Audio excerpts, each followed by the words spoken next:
সম্ভব নয়। জাতির ক্লান্তি না হলে আমরা বিবেকবান মানুষরা আমাদের যাদের নৈতিক দায়িত্ব আমরা কাঁধে নিয়ে রাজপথে নামার কোনো দেরি করার সুযোগ নাই।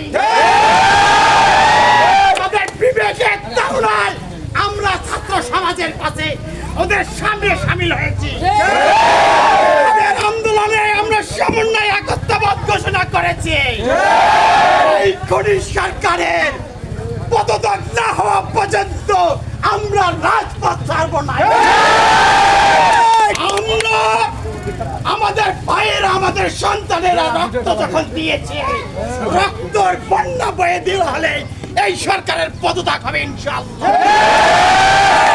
এই সরকার যতক্ষণ পর্যন্ত গতি ছাড়ে নাই ততক্ষণ পর্যন্ত আমরা রাজপথ ছাড়ব না। আমরা একে অপরকে সবাই সমন্বিত করে রাজপথ কম্পিত করব এবং গ্রামবাসীকে জাগ্রত করব।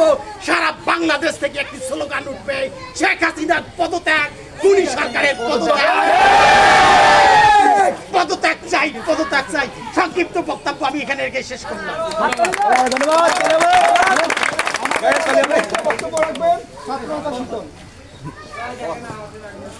সংগ্রামী সাথী বন্ধুগণ, আজকে আমরা এখানে যে কারণে একত্রিত হয়েছি তা কি আপনারা সবাই জানেন? কি কারণে আমরা এখানে আজকে একত্রিত হয়েছি?